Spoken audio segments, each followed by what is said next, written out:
Cześć, jeżeli przypadkowo wpadliście na ten film, a nie jesteście tutaj dlatego, że wysłałam was tutaj w moim filmie o Amy Bradley, to już wam mówię, o co chodzi. Ten film to przetłumaczenie rozmowy z Alistairem Douglasem, mężczyzną, który prawdopodobnie był zamieszany w zniknięcie Amy Bradley. Jeżeli nie wiecie, o co chodzi z Amy Bradley, nie znacie jej historii, to na dole zostawiam wam link do mojego filmu. W tym materiale chciałam wam wstawić całą rozmowę bez mojego dubbingu, abyście mogli zobaczyć, jak odpowiada i sami zdecydować, czy ma coś na sumieniu, czy może nie.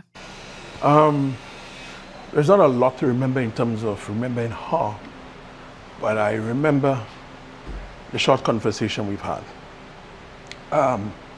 So it was, I think it was a Monday night. I believe it's a Monday night.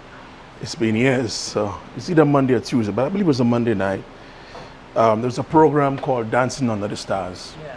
Oh, I should tell you, I was on the ship like a month ago. I took a trip on the Rhapsody. Oh. So I know I know how the layout of the Viking Lounge and all that. Lovely, lovely, lovely. So, as usual, we play until midnight. We were sailing out of Aruba. Yes. The next day should be Curacao. Yep. So as you sail out of Aruba, we have this thing called Dancing Under the Stars. And we played. We finished a little after 12. We supposed to finish by 12. A little after 12. I can't tell you exactly what time. And normally people always come up and talk to us. And I remember her clearly coming across when we finished playing and came across to me and said, "Hi, good set, I mean, back then when I played, I jump around a lot and all of that. And many persons would have always compliment or talk about my way of entertaining. So I said, thank you, like normal. And then she said to me that she blows a saxophone. I said, okay, interesting. What do you blow? And first thing, like, what kind of music you like? And but at that time we were packing up. The band was packing up. Yeah. And I said to her, because that used to be my line. Once we finished play, we would go up to the lounge. What's this called at the time? What's the name of the club? You just came from the Viking Lounge, yeah. And we will hang there, but we would only hang until 1 o'clock, 5 to 1, 10 to 1, because as entertainers, we could hang, but we need to be out of the area by 1 o'clock. Yeah. So I went down like I normally do, changed my clothes, had a quick shower, and I came up. When I came up, she was on the deck, on the decking outside. Ah. So she saw me and she said, hi. And I said, hi, but she was smoking a lot, and that's not something I know or like. Growing up in Grenada, you hardly ever saw people smoke. And I was young, so it was like not a norm for me. Yeah. So we went up to the club, because that's where I was going, and we sat there. Of course, it's noisy, so there's not a lot you can say. But she was smoking a lot. And I asked her, I said, why are you? For me, it's uncomfortable. And it's like, why are you? And she said to me, she said her dad is an insurance manager or something like that. And he found out that she's gay. And he forced her to come to the cruise. Well, but first of all, with hearing that, I was like, well, I mean, I didn't know what answer to give anyway. So I said to her, I was going on the dance floor. I was only going to be able to dance maybe 1 or 2 songs because of the time. So we came on the dance floor. We both came, we both were on the floor. I know there were cameras that took photos of us dancing. I remember seeing all of that. And about 5 minutes to 1, I said, look, I have to go. I've got to be out of passenger area. And I left. That was my last conversation. And that was the last time you saw her? Last time I saw her. What was your response when she told you she was gay? That's not something I'm used to. Yeah. So I really did not know. I just thought it was wrong that they would have forced her to come, on the cruise because they find out that she was gay. But there was not much I could even say about it because it's not something I was used to. Yeah. So I just left it as, How do you feel about that in general? I have an adopted brother who's gay. And I have some friends who's gay. And on the cruise ship, there were some musicians who were really close to me that was gay. But I remember telling one of them, we can be friends, we can talk. Once you're gonna keep it appropriate, because this is not something I am used to. I mean, I grew up in church as a little boy. And we never talked too much about these things in church as little children. But we knew that it was not something that we will do or we should get ourselves involved in. And as a young boy at that time, didn't know how to relate to anyone like that. So I had friends, but we would talk, we would play music together. On the ship we would talk, but I would not be in the circle so much because that was like kind of different to me. Why do you think she told you that? I think because I asked why she was smoking. Maybe she wanted me to know, I don't know. But all I can say that was her reply to me. Oh, that it for was the reason like she why. was smoking because of the stress. Of yes. So to me, that's a reply from the question I asked because he was smoking here. Really and truly, I would have rather not be there. So that's why I asked, why are you smoking like that? Because it was like what you call a chain. Once you've done with one, smoking. another one was lit. Another one was lit. While we were there, maybe about 3 cigarettes was lit at the same time, one after the other, you know. But it was not enough time because the person I am, I like to console people. I like to talk with people. Yeah. There was not enough time. Maybe if the following day I would have seen her, maybe I would have. You know, what's with, so there were these two women that were recently interviewed that were there on that cruise too, that they thought they saw Amy and you head back up to the Viking Lounge after it closed. No. No, it didn't happen. First of all, the keys that we use, and I did not even know that until this thing happened. The card keys that we use for our doors to go into the room. So once I went down and we went into my room, it would read the time you came in. Oh. And I never really knew that. As I said, I was a young boy. All this technology was not known to me. Yeah. You know. So they knew when you went back to your stateroom. I only got to know that the following day, and this is how I know. The hotel manager, the morning around 7 o'clock, I was awakened by a call by the hotel manager, and he asked me, say, Douglas, do you have a woman in your room? It was forbidden. Yeah. It was forbidden bringing them in our room, going in our room. It was forbidden dating. I mean, and I'm going to be very straight to you. In my life I've been in the Royal Caribbean for a little over 5 years. And I've sit and talked with a lot of people and we've made dates and stuff like that. But of course, 1 week, nothing could, you know? Yeah. So he asked me the question and I said, no. And I asked, like, why? He said that the woman you were talking to last night at the club, we can't find her. So I said, okay. And he said, all right, I will call you back. The phone was hung up.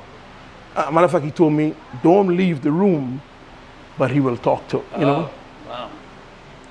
And it's, a matter of fact, right after that, from what I know, they ground the ship shortly after that, close it up, nobody can go out, nobody can come in. And this is when the investigation started, is when I realized that they could have checked the time I went into my room. Yeah. Because I did not know that. So I'm not allowed to be back out of my room until in the morning period. Yeah. So once I clock in at 1, sometimes I might have gone downstairs sometimes. Normally we would go downstairs and if I'm hungry, I would go to the crew mess and all of that and then clock in, you know. But once I got in, I did not come back out until I got that phone call. And then I was told, don't leave the room. Matter of fact, was both of us in the room, one of the other musicians. So each room, we were 4 musicians at the band. So each 2 in one room, 2 in another room on bunk beds. So Oscar Alexander was the guy there with me on the top. I was at the bottom. Oh, so there was another guy in the room with you too? Yeah. Wow. Yeah, Oscar Alexander. And that was it. Then came the FBI. Yeah. They ground the ship. Did you have to take a lie detector test, or was they? Again, I go back to my innocence of these things. So of course, every person who would have interacted with her, the people who cleaned the room, the people who served her dinner, everybody was interrogated. I was put all of these things on me, and maybe did 1 or 2 or 3 because the sessions went on and on and on and on and on. Lie detector tests. What did they say to you afterwards? Well, at that time, they did not say anything much to me. They took the stuff off and they released me. But then it was followed up by a woman called Sherry, and I'm sorry, she left her card with me, but that's years ago. Yeah. Sherry was an FBI agent. Yeah. She came to Grenada, met me at a hotel, and interviewed me a couple times. And at the last time she spoke with me, she said to me, "Listen, you are clear from this." She said to me, "That's gonna be good to hear." Well, of course. I mean, I was not really worried because I know that I don't know anything about all of this. But at the same time, I was a bit nervous because this is a new thing for me. This is my name being mixed up in something that I don't know about, and I'm not used to this. Listen, my life has been, I've lost so many opportunities. Because of this? Because of this. How? Because they Google your name or something? And that would come up. Yeah. You know, I've been such intensively coming from Greece to Grenada when I got to London just because my name. Really? You know, I mean, it'll happen now.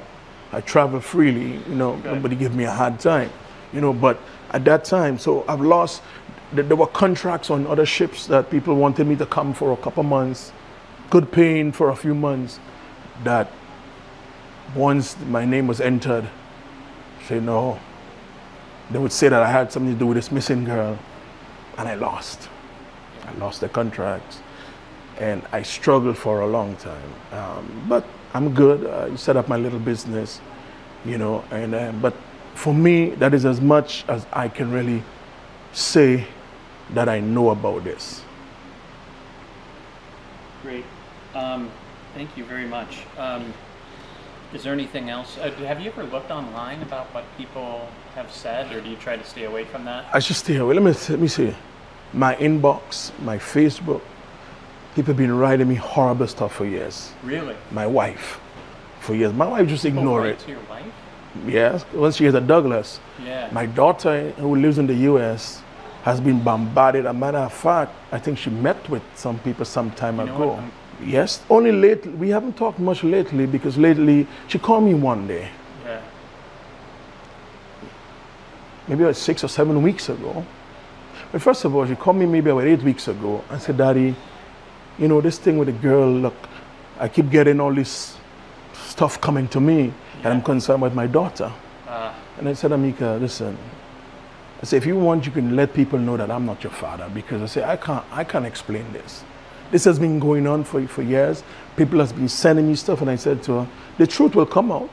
I say, "And when the truth come out, I will sue the people who've been making documentaries about me." But I say, for now, it's just in the hands of who's investigating, but things always comes up. The truth, no matter how long it is, it always surfaces. Somebody's gonna know. Somebody knows something, and somebody will speak at some point. Yes, I think so. And I said that to her. About a week later, she called me. And I'm not stupid. I know people were listening to her. And I didn't know at first, but I can tell you how I knew after. She called me and said, "Daddy, you know, I spoke to you about the people sending me stuff. And this Amy, and there's a documentary about you. How come people can say they saw you on the beach?" I said, "Well, I was not no beach. No way. I live in Grenada next to the beach. I hardly even go to the beach. So, I mean, why would I be on the beach?" And people say they saw you. I say, well, if people have seen me somewhere, then of course they have evidence then that I know this girl. I said, "I've never been anywhere. Since after talking to that girl that night, that was it." She questioned me, and I was not thinking, well, I thought she was just maybe being rude to me at the time, but I believe she was doing what she had to do because people were listening. Let me tell you how I knew. Then she said, "Do you know she was gay?" I said, "Yes." I said, "She was smoking a lot." I asked her why she was smoking like this, and then she began to tell me that she's gay and her family found out, and they forced her to come to the cruise. Once I say forced her to come to the cruise, I just heard the phone cut off, but it cut off not normal. like a clock. I've watched enough movies with FBI and stuff, tracking and listening. I've watched, when did the phone hang up? I said there were people listening to this conversation. I didn't mind. I called her back. She never answered. Then my son told me, Amika is in Georgia. So that's where she went to meet who she went to meet. Amika is in Georgia because they communicate, and she's going back home today. So when he said that, I added what I felt, and I said, okay. And she got back home. She sent me a text. And the text showed how some people sent some stuff to her. You know, where is Amy? Under her. And she said, this is what I am talking about, Dad. I know you don't understand, but this is what I'm talking about. And then she said, I don't deserve this. And I wrote back and I said, Amika, what have I done to you? And that was the last conversation I've had. She hasn't got back to me. And I decided I'm leaving. I am the kind of guy who like to let things cool off. Yeah. So I just left her. I'm waiting on her because I know she's going to reach out at some point and say, Dad, I'm sorry. I know it's going to come to pass somewhere, whoever knows, somebody knows.